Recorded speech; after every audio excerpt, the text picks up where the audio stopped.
एक दिन बहुत तेज जंगल में तूफान आता है। हर जगह बारिश, तूफान के कारण पेड़ इधर उधर टूटने लगे। तूफान के साथ जोरदार भूकंप आया।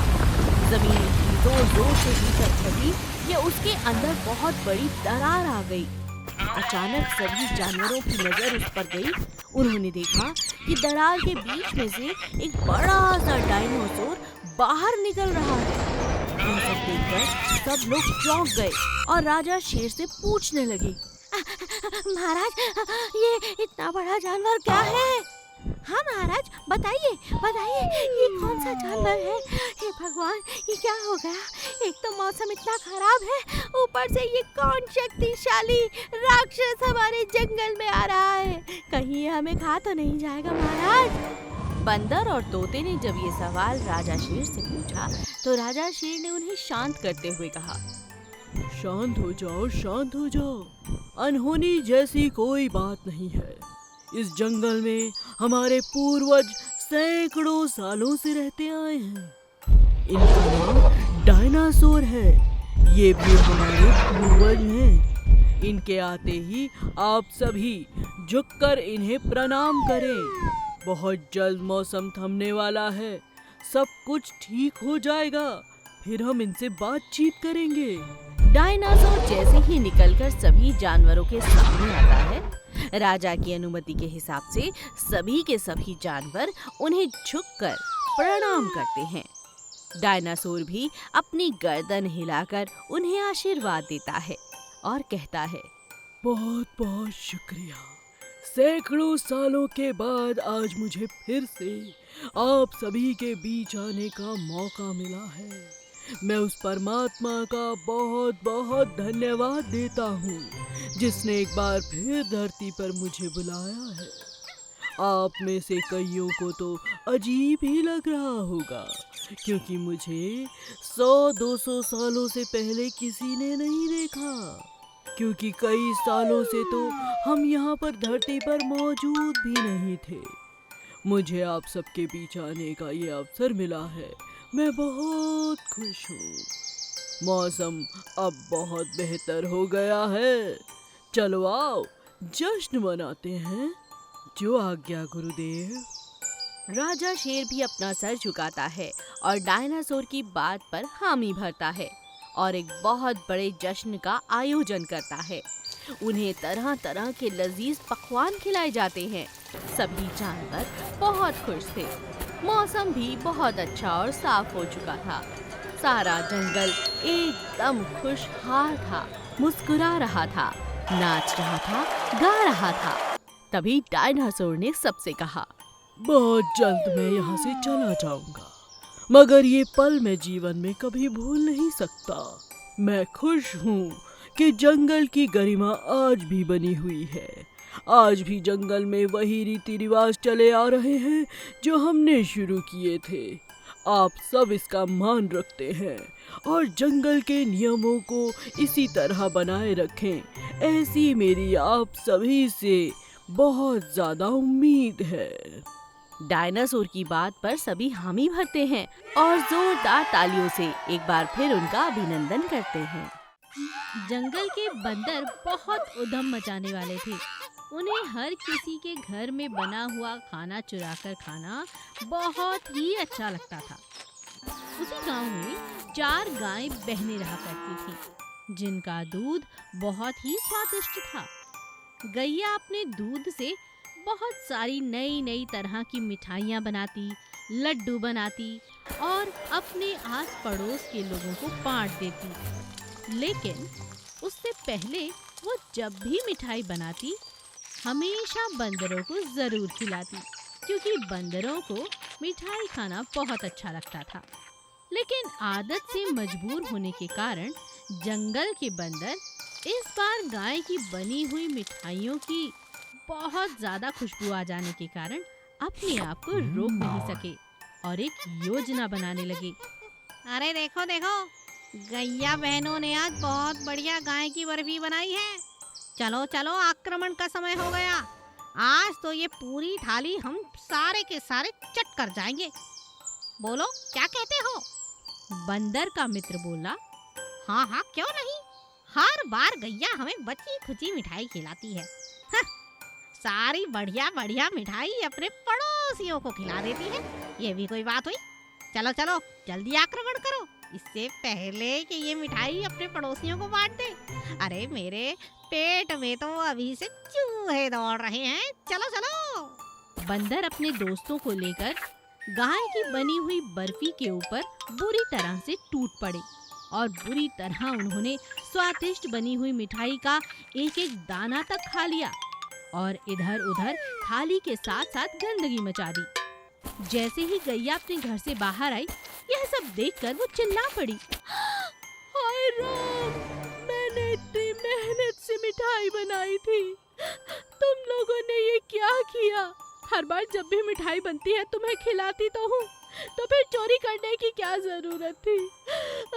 आज मेरी बहन का जन्मदिन है, उसी के लिए बनाई थी। गैया को रोता हुआ देखकर बंदरों को बहुत बुरा लगा।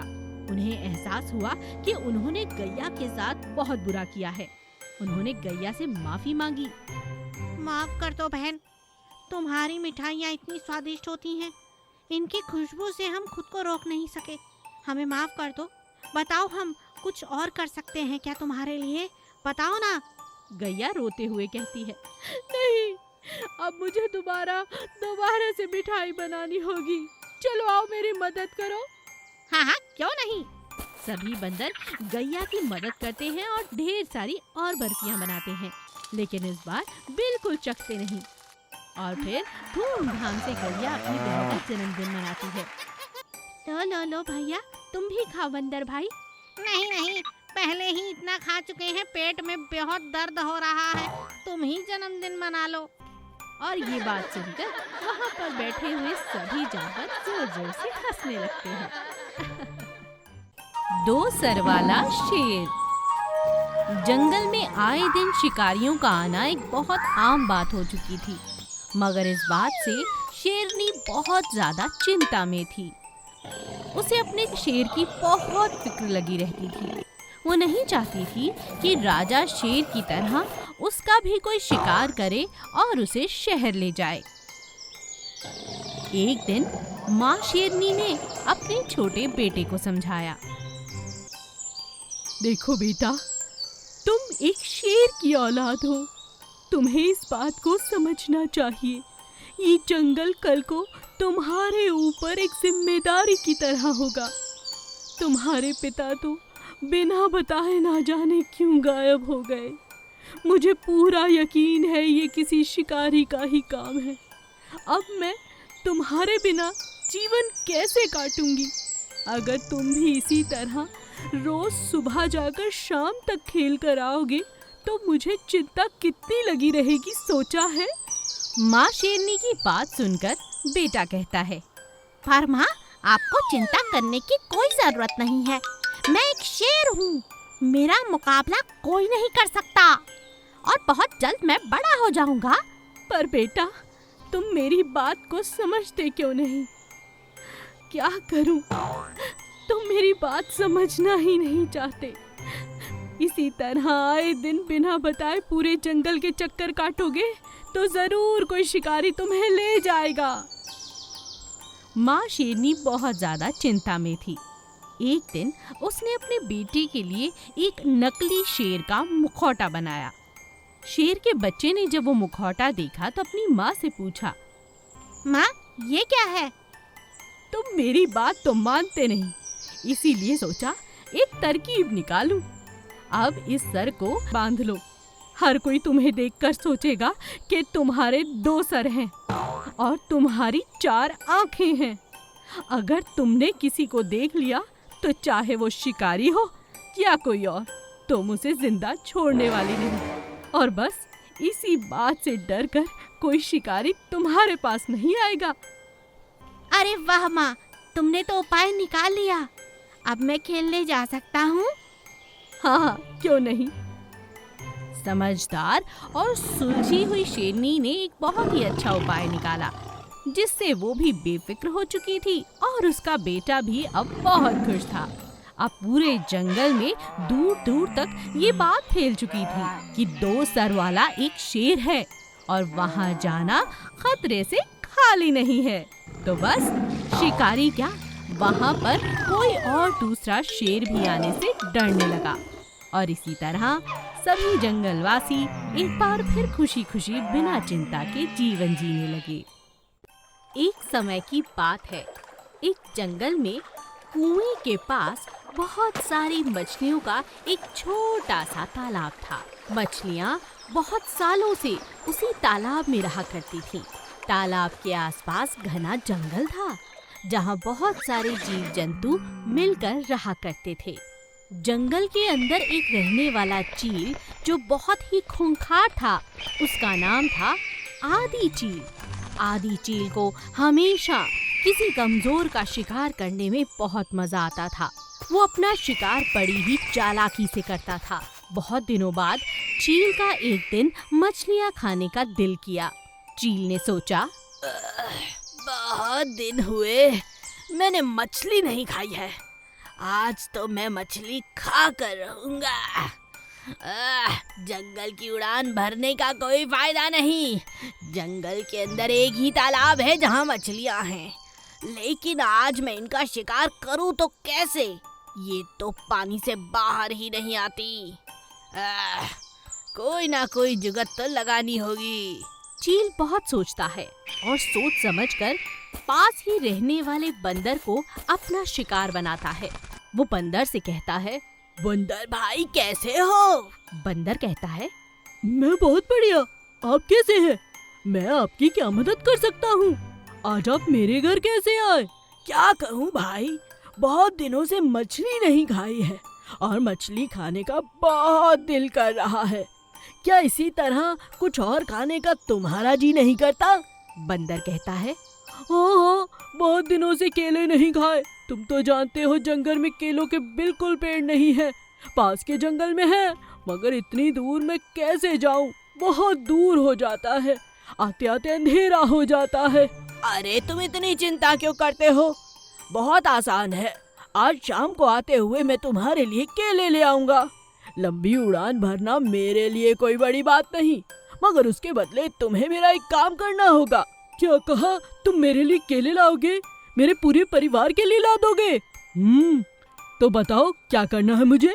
चील बंदर को उल्लू बनाते हुए कहता है, अरे बड़ा आसान है, तुम जरा तालाब के पास जाकर मछलियों को बातों पे लगाना और मैं उन्हें खा लूंगा। बहुत दिनों से मछली जो नहीं खाई।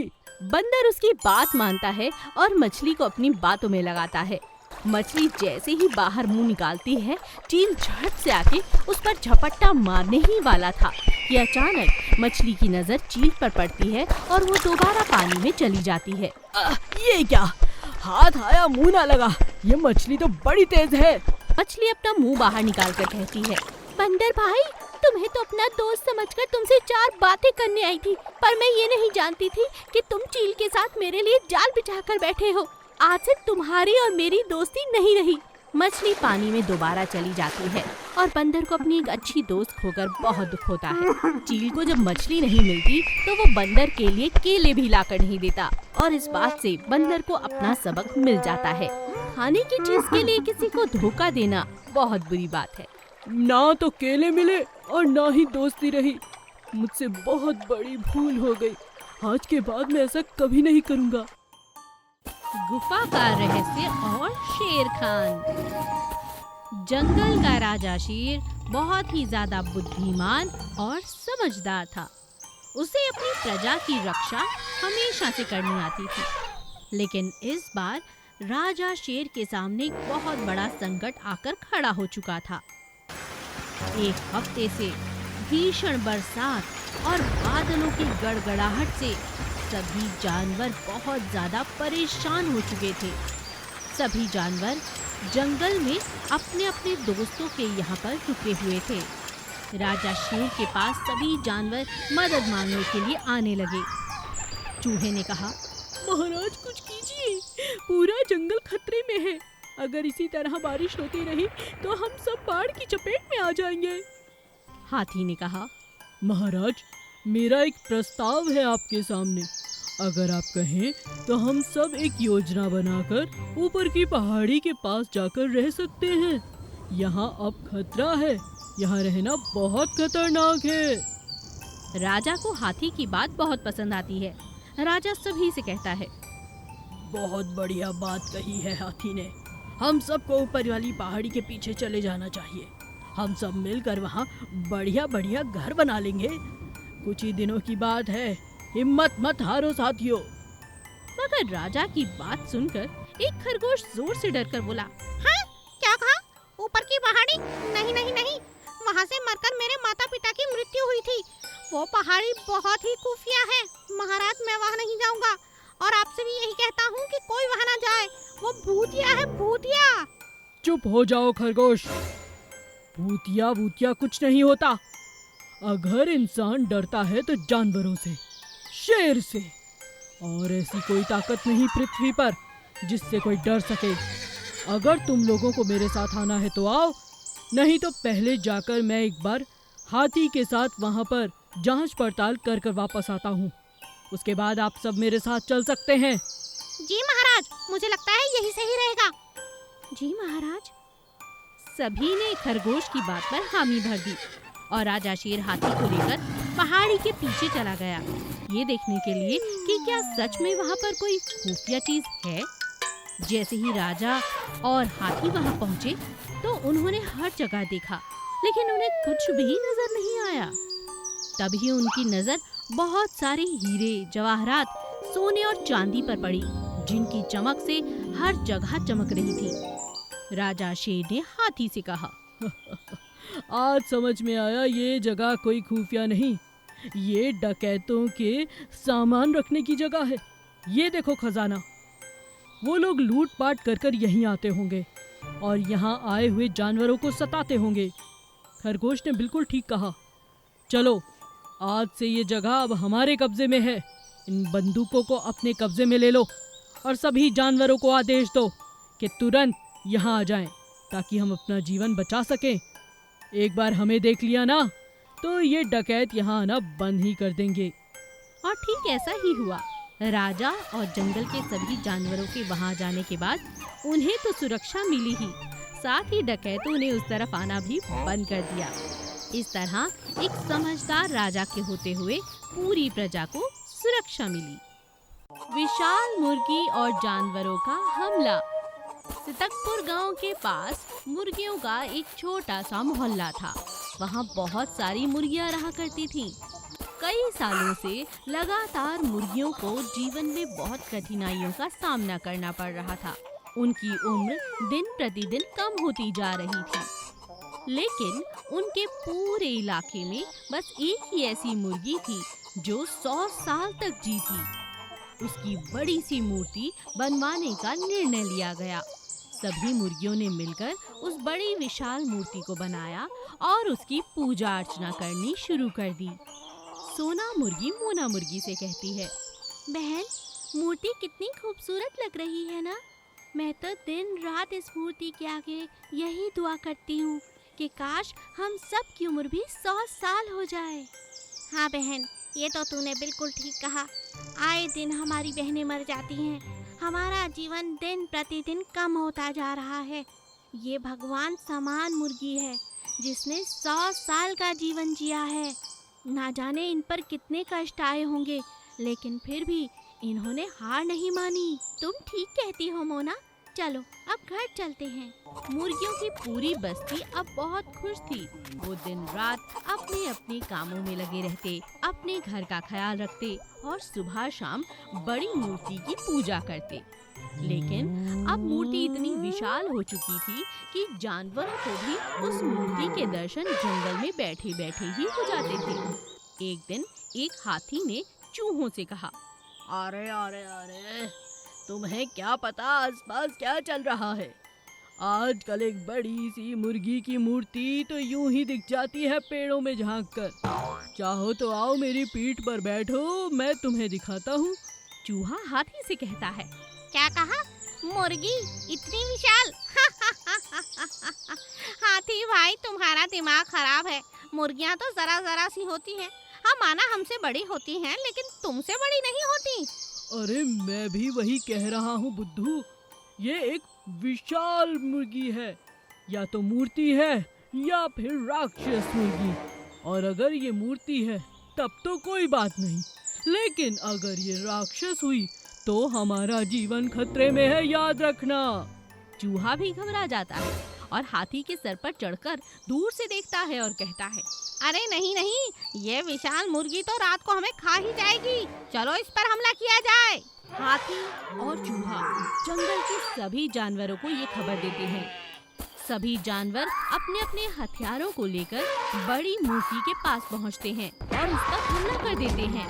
यह देखकर बस्ती की सभी मुर्गियां बाहर आ जाती हैं और शोर मचाने लगती हैं। ये क्या, बचाओ बचाओ, ये तुम लोग क्या कर रहे हो? अरे ये विशाल मुर्गी, तुम्हें इससे डर नहीं लगता? कल को तुम्हें खा गई तो? अरे मूर्ख हाथी, ये मूर्ति है, ये हमारे लिए भगवान के समान है। क्या तुम नहीं जानते, कोई भी मुर्गी ज्यादा दिन नहीं जी पाती, पर जानते हो ये मुर्गी 100 साल तक जी है, इसीलिए उसकी याद में हमने ये मूर्ति बनाई है। हमारी जरा सी खुशी तुमसे देखी नहीं जाती क्या? मुर्गी की ये बात सुनकर हाथी को अपनी हरकत पर बहुत दुख होता है। वो सभी जानवरों को लेकर जंगल में वापस लौट जाता है और जाते जाते मुर्गी से कहता है, मुझे माफ कर दो, मैं भी दुआ करूंगा कि तुम सभी का जीवन 100 बरस का हो। अच्छा चलता हूँ। एक जंगल में एक शेर और एक घोड़ा बहुत ही ज्यादा पक्के दोस्त थे। दोनों हमेशा साथ साथ रहते थे। एक दिन शेर शिकार के लिए निकलता है। शिकार के पीछे पीछे बहुत दूर तक वो निकल जाता है। राजा शेर को शिकार तो नहीं मिलता, लेकिन उसे रास्ता भूल जाता है। बहुत प्रयास करने के बाद भी राजा को अपने जंगल तक लौटने का रास्ता नहीं मिलता और शाम हो जाती है। ओह, ये क्या, शाम ढल गई और मुझे अभी तक घर जाने का रास्ता तक नहीं मिल रहा। इस अनजान जंगल में मैं कैसे रह सकता हूँ? ये मेरी जान के लिए खतरा हो सकता है। अब मैं क्या करूँ? राजा शेर अपनी जान बचाने के लिए इधर उधर छुपने की कोशिश करता है, मगर जैसे ही उसकी आंख लगती है, एक शिकारी उसका शिकार कर लेता है और उसे बड़े से जाल में डालकर अपने साथ घसीटना शुरू कर देता है। कौन है? अरे शिकारी, ये तो मुझे शहर ले जाएगा। मैंने सुना है ये लोग बहुत मारते हैं। अरे मेरे दोस्त, तुम कहाँ हो? घोड़े, जल्दी आओ, मेरी मदद करो। शेर जोर जोर से चिल्ला चिल्ला कर अपने दोस्त को पुकार रहा था, लेकिन घोड़े को क्या पता था कि उसका दोस्त इस हालत में है। शिकारी जैसे तैसे अपनी जीप के पास जाल और शेर को ले जाता है, लेकिन उसे उठाने की हिम्मत वो नहीं कर पाता क्योंकि शेर का वजन बहुत ज्यादा था। तभी वो अपने मित्र से कहता है, अरे दोस्त, शेर का शिकार तो हमने कर लिया। ये अवसर बहुत ही बढ़िया है। इसे तुरंत सर्कस ले जाते हैं। इसे शहर तक ले जाना आसान हो जाएगा अगर कोई खच्चर या घोड़ा मिल जाए। मुझे लगता है इसके वजन से तो हमारी गाड़ी के टायर ही पंचर हो जाएंगे। पहले ही हवा कम है। ठीक है, मैं कुछ करता हूँ। शिकारी का दोस्त घोड़े की तलाश में निकलता है और उसी घोड़े को ले आता है जो शेर का मित्र था। शेर अपने दोस्त को देखकर तो बहुत खुश होता है, लेकिन इस बात से हैरान कि इन दोनों के साथ वो क्या कर रहा है। जब उसे सारी बात समझ में आती है, शेर अपने दोस्त से कहता है, डरो नहीं, जैसे ही ये मुझे तुम्हारी पीठ पर डाले, तुरंत अपने घर के जंगल की तरफ भाग निकलना। इनकी गाड़ी में इतनी हवा नहीं कि ये हमारा पीछा कर सके, और जितनी जल्दी हो सकेगा मैं अपने नुकीले नाखूनों से इनकी सारी हवा निकाल दूंगा। दोनों दोस्त योजना के हिसाब से वैसा ही करते हैं। मौका पाते ही जैसे ही शेर को दोनों शिकारी घोड़े की पीठ पर टांगते हैं, घोड़ा दुम दबाकर भाग जाता है। शिकारी बहुत पीछा करने की कोशिश करते हैं, लेकिन घोड़े का मुकाबला नहीं कर पाते और इस तरह एक दोस्त ने फिर से एक बार अपने दूसरे दोस्त की जान बचा ली। एक दिन जंगल में भयंकर आग लग जाती है। सभी जानवर अपनी जान बचाने के लिए इधर उधर भाग रहे थे। इस बीच एक बहुत ही प्यारी गाय और शेर ने ये अपनी जिम्मेदारी समझी कि वो सभी पक्षियों और जानवरों को सुरक्षित जंगल के किनारे तक ले आए। एक एक करके गाय ने और शेर ने बहुत से जीवों की मदद की। बहुत सारे पशु पक्षी अब अपनी जान बचा चुके थे, मगर अंत में देखा कि गाय और शेर आग के कारण बहुत बुरी तरह जल चुके थे और उनके चेहरे बहुत बदसूरत हो चुके थे। मगर दोनों ने अपनी जान पर खेलकर इतने सारे जीवों की जान बचाई थी कि उन्हें अपने दर्द का जरा भी एहसास नहीं था। मगर इस बात को भूलकर सभी जानवर धीरे धीरे उन दोनों को देखकर ज़ॉम्बी ज़ॉम्बी राक्षस कहकर पुकारने लगे। यह बात गाय और शेर को बहुत बुरी लगने लगी। गाय बहुत उदास थी, दूसरी तरफ शेर का भी यही हाल था। सभी जानवर राजा शेर का भी मजाक उड़ा रहे थे। एक दिन ज़ॉम्बी गाय ने शेर से कहा, दोस्त शेर, मुझे अपने जंगल के निवासियों से ये उम्मीद न थी। मुझे और तुम्हें हर रोज राक्षस, ज़ॉम्बी, न जाने क्या क्या कहकर बुलाते हैं। ये भूल चुके हैं कि हमारी खूबसूरती इनकी जान के बदले हमने चुकाई है। आज जो हम इतने बदसूरत दिख रहे हैं, इसके पीछे हमारा असली रूप हमने इनकी जान बचाकर खो दिया है। तुम ठीक कहती हो बहन, मगर इस जंगल के सभी प्राणी अब पत्थर दिल हो चुके हैं। किसी को हमारी परवाह नहीं। मैं तो कहता हूँ, चलो जंगल छोड़कर यहाँ से दूर चलते हैं। इस जंगल में अब हमारे लिए कोई जगह नहीं। ज़ॉम्बी गाय और शेर दुखी मन के साथ जंगल छोड़कर जाने का फैसला कर लेते हैं, मगर उन्हें जाते हुए एक सांप देख लेता है और सांप का मन दुखी हो जाता है। सांप ने दोनों की बातें सुन ली थी और यही बात जाकर वो सभी जंगल के जानवरों को इकट्ठा करके बताता है और कहता है, सुनो दोस्तों, आज जो मैंने देखा और सुना, मुझे बहुत अफसोस हुआ।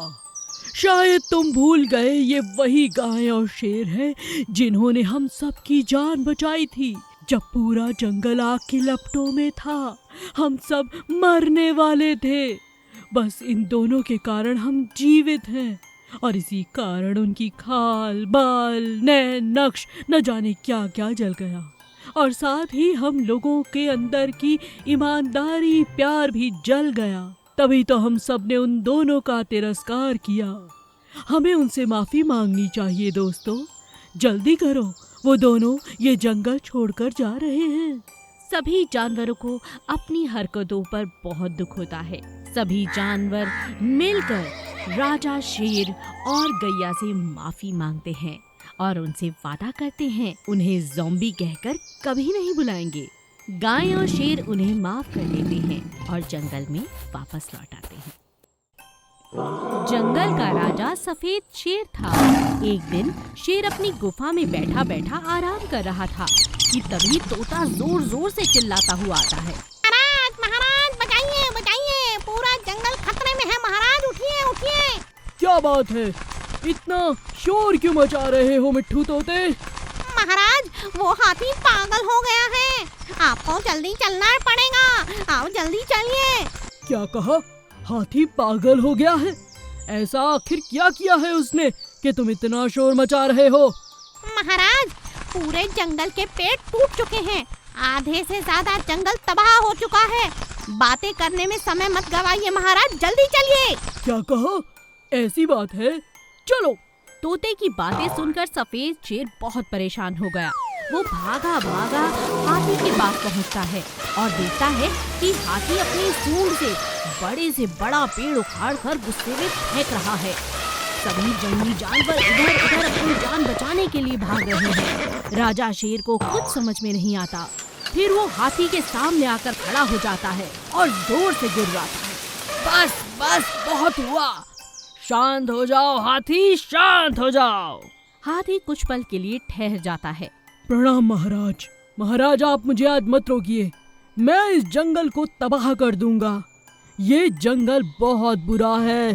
सफेद शेर हाथी से कहता है, लेकिन ऐसी क्या बात हो गई कि पूरा जंगल तहस नहस करने पर आ गए हो। तुम्हें अगर कोई दिक्कत थी तो तुम्हें मेरे पास आना चाहिए था। जंगल का राजा मैं हूँ। हर बात का कोई ना कोई हल जरूर होता है, मगर ये कोई तरीका नहीं कि पूरे जंगल को तबाह कर दो। बताओ, आखिर तुम्हें क्या तकलीफ है? महाराज, मैं क्षमा चाहता हूँ। महाराज, आप तो जानते हैं हमारे ये सफेद दांत, ये हमारे दुश्मन बन चुके हैं। मैं इतने पेड़ गिराऊंगा कि मेरे दांत टूट जाएं और उसके बाद कोई भी शिकारी इस जंगल में ना आए। मेरे और मेरे परिवार के कारण शिकारी यहाँ आते रहते हैं और मासूम जानवरों को नुकसान पहुँचाते हैं। अब मैं और बर्दाश्त नहीं कर सकता महाराज। राजा शेर को हाथी की बात समझ आ जाती है। वो उसे शांत करते हैं, उसे पानी पिलाते हैं और बैठकर बात करने की सलाह देते हैं। जैसे तैसे अपने राजा की बात मानकर हाथी उनकी बात सुनने बैठ जाता है। फिर राजा शेर हाथी को समझाते हुए कहता है, मैं तुम्हारे विचारों से बहुत प्रभावित हुआ हूँ हाथी, लेकिन जरा बात को ध्यान से सुनो। तुम अपने जंगल को चाहते हो, उसे प्रेम करते हो, ये बहुत अच्छी बात है, मगर अनजाने में इस गुस्से में तुमने पूरे जंगल को नुकसान पहुंचाया है। मैं तुम्हें सलाह दूंगा, मुझ पर विश्वास रखो और मेरी सेना में भर्ती हो जाओ। हम दोनों मिलकर अपने जंगल की सुरक्षा करेंगे, मगर इस जंगल को उजाड़ कर नहीं, इसे बसाकर, डर कर नहीं, डर पर विजय पाकर। बोलो, क्या तुम मेरे साथ हो? हाथी को अपनी गलती का एहसास होता है। वो राजा से माफी मांगता है और राजा के साथ ये दृढ़ संकल्प करता है कि आज के बाद ना तो वो जंगल को नुकसान पहुंचाएगा और ना ही इस तरह का गुस्सा दिखाएगा, बल्कि अपने जंगल को बचाने की हर मुमकिन कोशिश करेगा। इसीलिए कहते हैं, गुस्से से नहीं बल्कि प्यार से, शांति से हर बात का हल निकालना आसान होता है।